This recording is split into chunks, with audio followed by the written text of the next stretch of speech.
नमस्कार विद्यार्थियों, मैं डॉक्टर मोनिका मिश्रा, सहायक आचार्य हिंदी, सम्राट पृथ्वीराज चौहान राजकीय महाविद्यालय। आज के इस व्याख्यान के अंतर्गत विद्यार्थियों हम भाषा विज्ञान की शाखाओं के बारे में बात करेंगे। क्योंकि हमारा ये जो पेपर है वह भाषा विज्ञान से संबंधित है और भाषा विज्ञान में हम कौन कौन सी शाखाओं का अध्ययन करेंगे उसकी हमें प्रारंभ में ही जानकारी होनी चाहिए। तो आइए विद्यार्थियों देखते हैं कि भाषा विज्ञान की शाखाएं क्या क्या है। जैसा कि देखा कि भाषा विज्ञान की शाखाओं की अगर हम बात करते हैं तो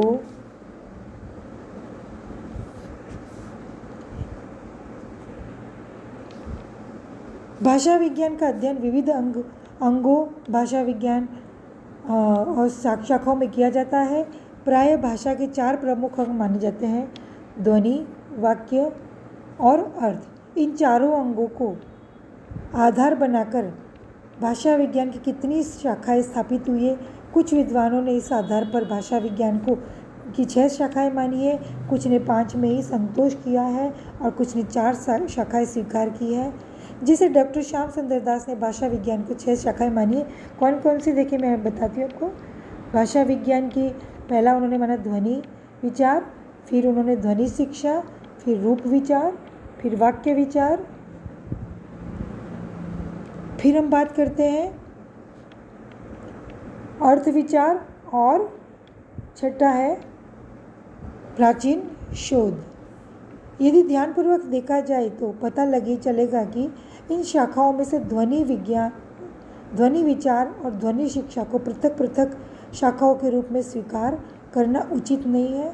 डॉक्टर दास ने लिखा है कि ध्वनि विचार या ध्वनि विज्ञान के अंतर्गत ध्वनि के परिवर्तनों का तात्विक विवेचन तथा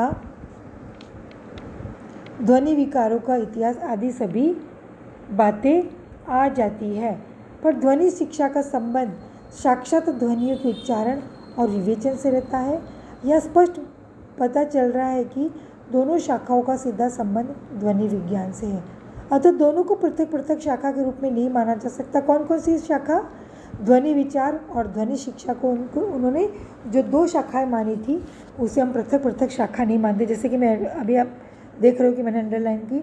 और डॉक्टर श्याम सुंदर दास ने ध्वनि विचार ध्वनि शिक्षा को 2 माना था, जबकि हमने यहाँ देख रहे हैं कि यह एक ही है। आगे हम बात करते हैं, प्रोफेसर देवेंद्र शर्मा ने भी भाषा विज्ञान की 6 शाखाएं स्वीकार की है: ध्वनि विज्ञान, पद विज्ञान, वाक्य विज्ञान, अर्थ विज्ञान और कोश विज्ञान तथा भाषिक भूगोल। परंतु अपने इन 6 शाखाओं को तो भाषा विज्ञान के 6 अंग कहा है, जबकि भाषा विज्ञान की 3 शाखाएं बताई है: वर्णनात्मक, ऐतिहासिक तथा तुलनात्मक। यदि हम बात करते हैं बात करते हैं तो प्रोफेसर शर्मा ने जिसकी भाषा विज्ञान की शाखाएं कहा है वे भाषा विज्ञान के अध्ययन की प्रणालियाँ, पद्धतियाँ एवं रीतियाँ हैं। वर्णनात्मक, ऐतिहासिक तथा तुलनात्मक ये शाखाएं न होकर क्या है बच्चों? ये पद्धतियाँ हैं। अतः इन्हें शाखा कहना नितांत भ्रम पैदा कर रहा है। आगे हम बात करते हैं, डॉक्टर मंगलदेव शास्त्री ने भाषा विज्ञान की 5 शाखाएं मानी है। पहली उन्होंने वाक्य विज्ञान, दूसरा पद विज्ञान, तीसरा ध्वनि विज्ञान, चौथा अर्थ विज्ञान और 5वां प्रागैतिहासिक अनुसंधान। इसमें से भी डॉक्टर शास्त्री को अगर हम बात करें डॉक्टर शास्त्री की तो 5वीं शाखा वही है जो डॉक्टर श्याम सुंदर दास ने मानी है, प्राचीन शोध के रूप में स्वीकार की है। अतः डॉक्टर शास्त्री एवं डॉक्टर दास का कोई मौलिक भेद नहीं है। डॉक्टर अंबा प्रसाद सुमन ने भी भाषा विज्ञान की 5 शाखाएं स्वीकार की है। पहली वाक्य विज्ञान, रूप विज्ञान, शब्द विज्ञान, स्वन विज्ञान और शब्दार्थ विज्ञान। आपने डॉक्टर शास्त्री की पद विज्ञान शाखा को 2 भागों में विभाजित करके यहाँ प्रस्तुत किया है। इसी कारण 5 शाखाएं हो गई है, अन्यथा पद विज्ञान शाखा के अंतर्गत रूप एवं शब्द आ जाते हैं। डॉक्टर बाबूराम सक्सेना ने भाषा विज्ञान की केवल 4 प्रमुख शाखाएं स्वीकार की है: वाक्य विज्ञान, पद विज्ञान, ध्वनि विज्ञान और अर्थ विज्ञान। वैसे आपने भाषा विज्ञान की अन्य नवीन 5 शाखाओं की ओर भी संकेत किया है, जैसे सुर विज्ञान, भाषा का दार्शनिक स्वरूप विवेचन, बोलियों का वैज्ञानिक अध्ययन, बोलियों का भौगोलिक वर्णन तथा भाषा के मौलिक रूप को लिखित रूप में परिवर्तन करने का विज्ञान। इन सभी शाखाओं का विकास अमेरिका में हुआ है और वहीं पर इन शाखाओं के अंतर्गत कार्य हो रहा है। प्रोफेसर नलिनी मोहन सान्याल ने भी भाषा विज्ञान की 4 प्रमुख शाखाएं स्वीकार की है: ध्वनि तत्व, ऐतिहासिक व्याकरण का गठन तत्व, अपेक्षित विन्यास तत्व और अर्थ तत्व। आपने शाखाओं तो वे ही स्वीकार की है जो पाश्चात्य भाषा वैज्ञानिकों ने मानी है, किंतु उनके हिंदी नाम कुछ भिन्न दिए। इनके अतिरिक्त डॉक्टर भोलानाथ तिवारी ने भी भाषा विज्ञान की केवल 4 शाखाएं मानी है: वाक्य विज्ञान, रूप विज्ञान, ध्वनि विज्ञान और अर्थ विज्ञान। ऐसे डॉक्टर हरीश शर्मा ने भी भाषा विज्ञान की 4 शाखाओं को स्वीकृति प्रदान की है: ध्वनि विज्ञान, रूप विज्ञान, वाक्य विज्ञान और अर्थ विज्ञान। आपने इन्हें भाषा विज्ञान के अंग कहा है। इसके साथ ही आपने भाषा विज्ञान के कुछ अन्य अंगों की ओर भी निर्देश किया है, जिनमें से 6 प्रमुख है: कोश विज्ञान, व्युत्पत्ति विज्ञान, भूभाषा विज्ञान, भाषा प्रकार विज्ञान, शैली विज्ञान और मनोभाषा विज्ञान।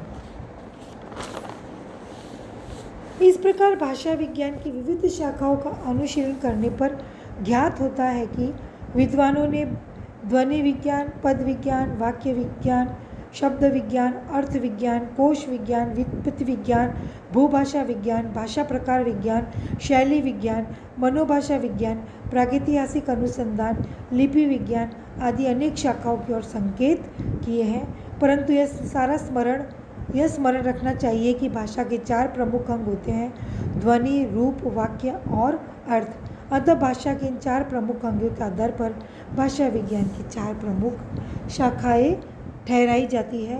पहला ध्वनि विज्ञान, दूसरा रूप विज्ञान, तीसरा वाक्य विज्ञान और चौथा अर्थ विज्ञान। विद्यार्थियों,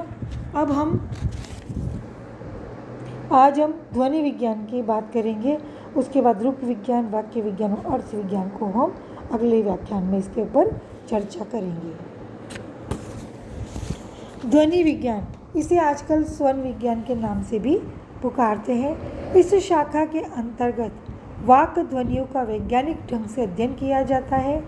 ध्वनि को भाषा की लघुत्तम इकाई माना गया है। विभिन्न ध्वनियों के संयोग से भाषा का निर्माण होता है।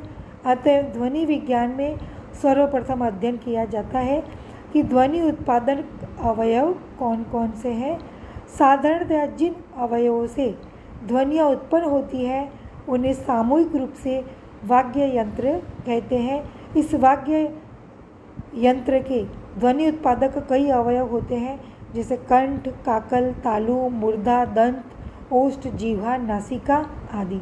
ये मुख के हमारे शरीर के वे अंग हैं जहाँ से ध्वनि निकलती है। इन ध्वनि उत्पादक अवयवों में से निकलकर जब हमारे श्वास वायु मुख विवर में होकर बाहर निकलती है, तब उसमें विभिन्न ध्वनियों की उत्पत्ति होती है। अतः ध्वनि विज्ञान में विभिन्न ध्वनियों के उत्पादक अवयवों एवं उनसे उत्पन्न विभिन्न ध्वनियों का सम्यक अनुशीलन और अध्ययन किया जाता है। वाग्यंत्र से निःसृत ध्वनियाँ विविध प्रकार की होती हैं। इनमें से कुछ नाद एवं कुछ श्वास ध्वनियाँ कहलाती है।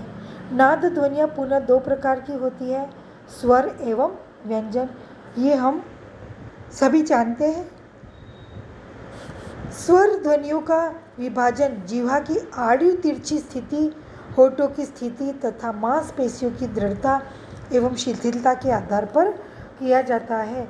प्रायः मूल स्वर अथवा मानक स्वर 9 माने गए हैं: अ, आ, औ, ओ, उ, ई, ए और ऐ। साथ ही कुछ संयुक्त स्वर भी होते हैं। इन सभी स्वर ध्वनियों का सम्यक रूप से अध्ययन ध्वनि विज्ञान के अंतर्गत किया जाता है। जिस प्रकार यहाँ स्वर ध्वनियों का वर्गीकरण किया जाता है, उसी प्रकार यह भी देखा जाता है कि व्यंजन ध्वनियाँ कितने प्रकार की होती हैं। उन्हें उच्चारणोपयोगी अवयवों के आधार पर कितने भागों में विभाजित किया जाता है और उच्चारण की रीति के अनुसार उनके कितने रूप होते हैं। प्राय उच्चारणोपयोगी अवयव की दृष्टि से व्यंजनों की 8 भेद किए जाते हैं: काकल्य, कंठ, मूर्धन्य, तालव्य, वत्स, दंत्य, ओष्ठ और जीवामूल्य। ऐसे उच्चारण की रीति के अनुसार भी व्यंजकों के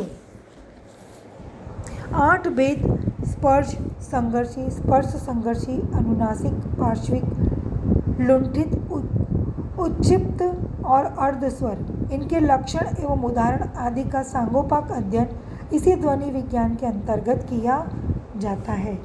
ध्वनि विज्ञान में केवल ध्वनियों के स्वरूप एवं उनके भेद और प्रभेद का ही अध्ययन नहीं किया जाता, अपितु ध्वनियों का उच्चारण करते समय वाक्यांतर की असमानता, व्यक्ति का प्रमाद, अज्ञानता या असावधानी, वैयक्तिक भावावेश आदि के कारण जो ध्वनियों में विविध प्रकार के परिवर्तन हो जाते हैं उनका भी अध्ययन करते हैं। हम ध्वनियों के उत्पादक कारक का भी वर्णन करते हैं विद्यार्थियों। ध्वनि परिवर्तन के बारे में भी बात करते हैं कि ध्वनि परिवर्तन कैसे होते हैं, जिसके बहुत बड़े कारण यहाँ पर हमने गिना दिए, और ध्वनि परिवर्तन की दिशाओं के बारे में भी हम सम्यक यहाँ पर अध्ययन करते हैं। इनमें कई स्वरों का और कई व्यंजनों का लोप हो जाता है और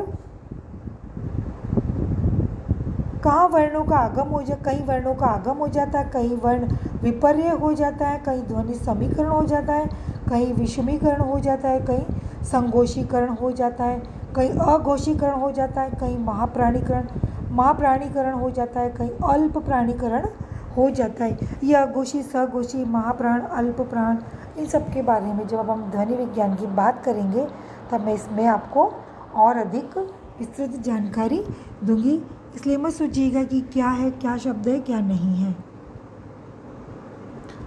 आगे इन सभी ध्वनि परिवर्तनों का निरीक्षण एवं परीक्षण करके तथा सम्यक रूपेण वर्गीकरण एवं विश्लेषण करके इन विविध परिवर्तनों के विविध कारणों को जानने का भी पूर्ण प्रयास किया जाता है। प्राय इन ध्वनि परिवर्तनों के कुछ तो बाह्य कारण होते हैं और कुछ आंतरिक, जैसे भौगोलिक, सांस्कृतिक, राजनीतिक, वैयक्तिक आदि कारण तो बाह्य होते हैं, जबकि प्रयत्न लाघव, प्रमाद, अज्ञान, भावावेश, कविगत निरंकुशता आदि कुछ आंतरिक कारण होते हैं। इन सभी ध्वनि परिवर्तनों एवं इनके कारणों का पूर्णतया वैज्ञानिक अध्ययन इस ध्वनि विज्ञान के अंतर्गत किया जाता है। ध्वनि विज्ञान के अंतर्गत स्वराघात एवं बलाघात का भी सम्यक अध्ययन किया जाता है। प्रत्येक भाषा में प्रवृत्ति देखी जाती है कि उसके शब्दों में से किसी ध्वनि पर अधिक बल देकर उस ध्वनि का उच्चारण किया जाता है और किसी ध्वनि पर बल नहीं दिया जाता। इस बल देने की प्रवृत्ति को बलाघात या स्वराघात कहते हैं। यह स्वराघात 3 प्रकार का होता है: संगीतात्मक स्वराघात, बलात्मक स्वराघात और रूपात्मक स्वराघात। इस आघात एवं बल के कारण किसी भाषा के अंतर्गत तो शब्दों के अर्थों में भी परिवर्तन हो जाता है, क्योंकि जिन शब्दों के हम ज़्यादा बल देंगे तो कई बार उसमें अर्थ में भी परिवर्तन आ जाता है। इन सारे उदाहरणों सहित हम आगे विवेचन करेंगे। अतएव यह स्वराघात एवं बलाघात ध्वनि विज्ञान का अत्यंत मनोरंजक विषय है, जिसका विशद अध्ययन यहाँ किया जाता है। ध्वनि विज्ञान के अंतर्गत उन ध्वनि नियमों का अध्ययन भी अत्यंत विशदता एवं वैज्ञानिकता के साथ किया जाता है, जो विविध प्रकार के ध्वनि परिवर्तनों को देखकर बनाए जाते हैं। यद्यपि ये ध्वनि नियम प्राकृतिक नियमों की भांति अचल एवं स्थिर नहीं होते, तथापि ये भी एक सीमित काल तक एवं सीमित कार्य क्षेत्र के अंतर्गत अपना कार्य किया करते हैं।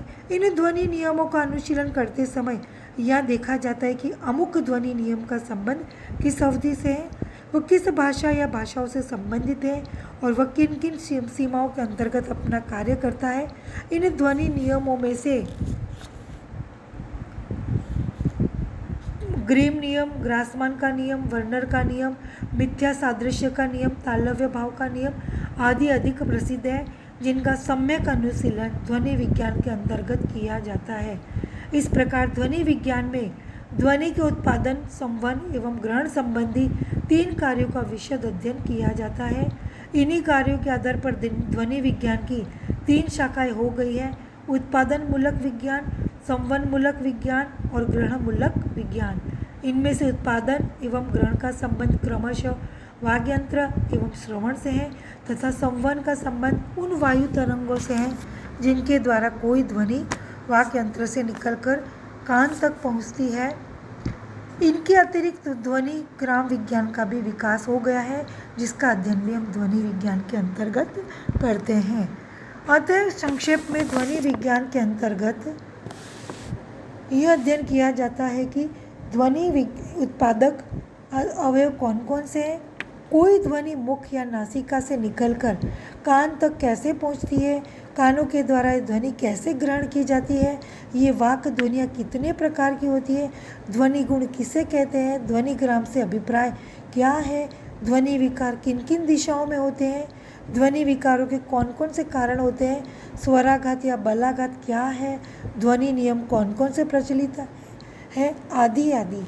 अतः वाक ध्वनि के वैज्ञानिक अध्ययन का कार्य ध्वनि विज्ञान के अंतर्गत किया जाता है, जो भाषा विज्ञान के सम्यक ज्ञान के लिए अत्यंत अपेक्षित एवं उपयोगी है। विद्यार्थियों, आज इतना ही। अगले व्याख्यान के अंतर्गत हम रूप विज्ञान, अर्थ विज्ञान और वाक्य विज्ञान पर चर्चा करेंगे। धन्यवाद विद्यार्थियों।